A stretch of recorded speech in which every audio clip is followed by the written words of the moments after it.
Monsieur Renoir, merci de m'accorder cette interview. Ah ben, je vous en prie, c'est moi qui vous remercie. Alors voilà, donc le verdict est tombé, vous avez pris la peine maximale, 2 ans de Maximal. prison. Oui. Alors est-ce que vous pouvez nous dire un petit peu, selon vous, quelles sont les raisons officielles et officieuses qui vous ont amené devant les tribunaux aujourd'hui et qui justifient cette condamnation? Bon, officiellement, donc j'ai été condamné pour 4 vidéos mises sur YouTube. 3 poursuivies par l'ELICRA, une poursuivie par des associations mémorielles. Bon, ça c'est la raison officielle, mais officieusement, il est évident qu'on veut me faire taire. Je suis allé en prison, ça ne m'a pas calmé, entre guillemets. J'ai recommencé dès ma sortie de prison. J'ai même passé la vitesse supérieure avec les vidéos. Aujourd'hui, je suis celui qui fait les vidéos révisionnistes sur Internet. Bon, bah, l'État a décidé que c'en était fini avec Vincent Renoir. Donc voilà.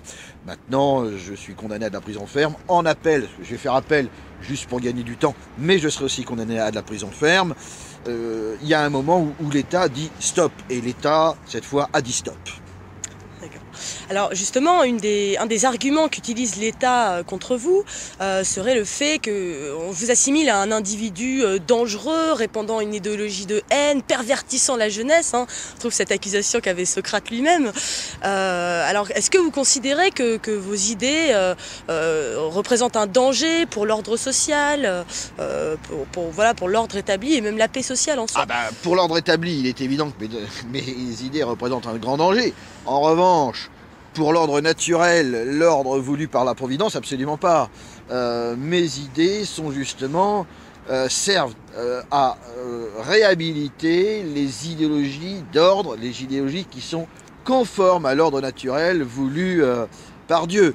Donc, il est évident que entre la République laïque, athée dans les faits, et ce que je défends, il y a incompatibilité radicale. C'est une lutte entre deux mondes radicalement différents, entre deux mondes entre lesquels il ne peut pas y avoir de compromis possible. Le collaborateur Martin de Debrier le disait en 1943 dans son organe Le Lien. Il disait c'est une lutte entre le capitalisme, les forces capitalistes et les forces européennes, nationales-socialistes, une lutte entre deux mondes entre lesquels il n'y a pas de compromis possible. Cette lutte s'est achevée en 1945 sur le volet armé, mais elle continue aujourd'hui sur le volet idéologique, et c'est la même lutte à mort. Voilà. Donc, je ne suis pas surpris par ce verdict. Les gens savent parfaitement bien qui frapper. Et on frappe Vincent Renoir qui, lui, arrive et dit, voilà, moi, je veux réhabiliter le national-socialisme. Ça, c'est insupportable pour eux. Justement, quand vous parlez voilà, de cette dynamique de lutte, un des arguments qu'utilise l'État contre les thèses révisionnistes, c'est l'idée que nous nions la Shoah pour montrer la perfidie du peuple juif, pour ensuite justifier une extermination. Bien sûr. Alors, c'est entièrement faux. Mais de toute façon, vous remarquerez une chose, c'est que ces gens-là ne discutent jamais en termes de vrai ou faux. Ce que vous dites est-il vrai ou faux? Non. Ces gens-là discutent toujours en termes ce que vous dites est-il bien ou mal. Ils ont remplacé donc le débat vérité-fausseté par le débat bien ou mal. Et ça suffit, c'est très révélateur. C'est le menteur qui agit comme ça. Quand on a la vérité, quelqu'un arriverait par exemple et dirait « Monsieur Renoir, vous n'avez pas été révoqué d'éducation nationale pour vos idées révisionnistes, mais vous avez été révoqué d'éducation nationale parce que vous a surpris dans les toilettes en train de tripoter une de vos petites élèves. » Je ne vais pas dire « Non, mais vous êtes contre moi, vous voulez m'humilier, vous voulez que les gens me haïssent. » Je dirais « Non, monsieur, c'est faux. » Et je prouverai que c'est faux. J'avancerai les papiers, tous les documents pour dire, regardez, j'ai été révoqué pour des raisons de révisionnisme, etc. À aucun moment, j'irai dire à la personne, mais c'est mal ce que vous dites. Ah, vous me faites du mal, j'en souffre. C'est pas ça qui est important. Donc l'important, c'est d'abord de dire, les révisionnistes ont-ils raison ou tort? S'ils ont tort, eh bien on le démontre. S'ils ont raison, et si vraiment la Shoah n'a pas existé, les Chambres n'ont pas existé, alors c'est un fait à prendre en compte, et après on pourra, je veux dire, discuter sur les conséquences à en tirer socialement. Mais ça ne veut pas dire du tout que parce qu'on a reconnu ça, on va dire qu'il faut massacrer les Juifs, qu'il faut détruire tout de suite Israël, tout de suite ou plus tard d'ailleurs. Je veux dire, c'est pas le problème. Comme j'ai le dit dans mes vidéos, bon, une fois que ce sera reconnu, ça ne veut pas pour ainsi dire, ça ne veut pas pour autant dire qu'on va massacrer les Juifs.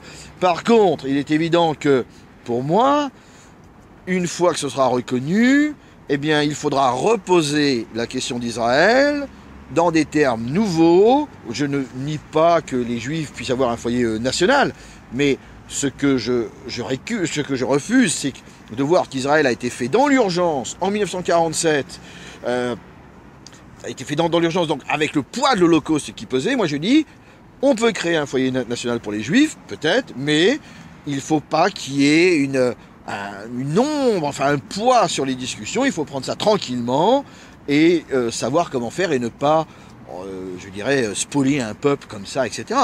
Donc, dire « Ah, mais vous voulez susciter la haine des Juifs », mais ce n'est pas le problème pour l'heure. Le problème pour l'heure, c'est a-t-on tort ou a-t-on raison ? Alors justement, durant le procès, on a pu remarquer que l'un des arguments principaux de la partie qui vous attaquait était le fait que vous seriez, en fait, c'est la rhétorique cerveau-malade. On l'a vu d'ailleurs aussi avec Dieudonné, cette tentative de vous faire passer pour un individu malsain, qui peut marcher dans la mesure où si on identifie national-socialisme à idéologie de haine, on se dit seul un cerveau malade peut y adhérer. Donc pouvez-vous nous dire, vous, qu'est-ce qui vous plaît dans le national-socialisme? Comment vous envisagez le national-socialisme? Alors, d'abord, dans le national-socialisme, ce qui me plaît, comme je le dis toujours, c'est une tentative de restauration de société du bien commun qui passe devant les biens particuliers. Mais lorsque le bien commun est mis au-dessus des biens particuliers, ça ne change rien, puisqu'en fait, le bien commun est le meilleur des biens particuliers. Autrement dit, à partir du moment où on a fait des sacrifices pour qu'une société fonctionne, eh bien, le fait que la société fonctionne fait qu'on va bien vivre. Donc, à partir du moment où on se serre les coudes et qu'on fait des sacrifices pour le bien commun, les exigences du bien commun et les bénéfices du bien commun nous reviennent et satisfont nos biens particuliers. Le national-socialisme, c'est ça. Le national-socialisme, c'est le retour à l'ordre naturel. Le retour à une société où, enfin, il n'y aura plus le subjectivisme en plein. Le subjectivisme, par exemple, les homosexuels qui revendiquent le droit au mariage, etc., eh bien, on ne va pas, par exemple, persécuter les homosexuels, mais on leur dira, chez vous, en privé, mais on ne peut pas faire une loi de vos justifications subjectives. Voilà, c'est de vos réclamations subjectives, en fait, c'est ça. Et dans le national-socialisme, d'abord, il y a ça. Maintenant, comment le national-socialisme aujourd'hui se mettrait en place si on avait l'opportunité, l'avenir le dira, il ne faut pas se fixer, croire qu'on va singer ce qui a été fait en 1933. Nous ne sommes plus en Allemagne en 1933. Beaucoup de choses ont bien changé. Et il ne faut pas donc vouloir singer le passé. Et il ne faut pas non plus prévoir comment ça se fera au futur. Ce que je peux dire par contre, c'est que si personnellement je suis seul, je veux dire, moi je vois un national-socialiste qui revient, mais de façon pacifique, une révolution pacifique, et une révolution qui ne serait pas sanglante, une révolution où il n'y aurait pas de persécution. Voilà comment je vois. Mais après, comment ça se passera dans les faits, c'est quelque chose qu'on ne peut pas prévoir. Alors vous avez dit, à un moment vous avez nommé le fait d'être seul, ça m'amène à vous poser une question, c'est que souvent dans vos vidéos, vous parlez du fait que le peuple n'est pas prêt à entendre nos idées, que justement le peuple ne s'intéressera à nos idées que lorsqu'il y aura une situation critique en France. Alors n'est-ce pas un constat pessimiste? N'avez-vous pas peur que ce message décourage les jeunes militants? Voilà, qu'avez-vous à dire pour cet espoir? Comment vous, avec cette vision-là, vous faites pour garder espoir? Alors, d'abord, encore une fois, je n'ai pas à savoir si mon message est décourageant ou pas. Il faut savoir si mon message est vrai ou faux. Et je pense que 2002 a largement démontré que le peuple n'est pas prêt à nous entendre. C'est pas possible. Et le peuple ne sera prêt à nous entendre que quand il y aura un collapsus généralisé. Alors maintenant, vous allez me dire, mais alors les jeunes militants, quoi faire? Mais il faut être présent sur le terrain.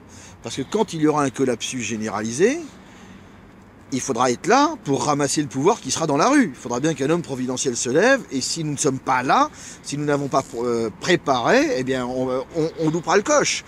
Donc, il faut toujours être présent, toujours être là, toujours combattre, toujours recruter, etc., etc., pour être justement, pour sans cesse occuper le terrain, afin que lorsque, je dirais, le train de la Providence passera, pouvoir le prendre. Maintenant, autre chose, qu'est-ce qui va se passer à vue humaine? À vue humaine, il est évident que tout est perdu. À vue humaine, on ne voit pas comment on peut remonter la pente. Mais la vue humaine n'est rien. Il y a au-dessus de nous la providence, au-dessus de nous des choses que nous ne maîtrisons pas. Et on serait bien orgueilleux de pouvoir dire, avec mes petites analyses à vue humaine, alors que je ne maîtrise pas 1% de ce qui se passe, je peux vous dire que ça ne marchera pas. La providence est là, et je le dis toujours, en 27, qui aurait pu prévoir comment serait l'Allemagne en 37, et en 37, qui aurait pu prévoir comment serait l'Allemagne en 47. L'histoire est le théâtre de l'imprévu. Donc, luttons pour la vérité, luttons dans le droit chemin, luttons sous le regard des divinités ou de Dieu, dépend ce que vous croyez, mais luttons et Dieu nous offrira la victoire. Alors une dernière question, est-ce que vous avez un message particulier en ce jour à adresser soit aux jeunes engagés, soit aux gens qui n'y connaissent rien, ou même aux deux à la fois? Le message que j'ai, eh bien, il serait le suivant. D'abord, il faut lutter contre soi-même, contre ses propres penchants au désespoir, justement à la facilité. Et alors après, on lutte à son niveau, au niveau à partir duquel on est. Pour ceux qui militent, je dirais, continuez dans le voie du militantisme. Pour ceux qui sont hésitants, eh bien, engagez-vous. Et puis pour ceux qui ne comprennent pas, prenez le temps un peu de comprendre et dites-vous, si on condamne un gars comme moi à 2 ans de prison, c'est peut-être qu'il dit la vérité. Voilà. Merci Monsieur Renoir, la paix soit sur vous. Merci vous aussi.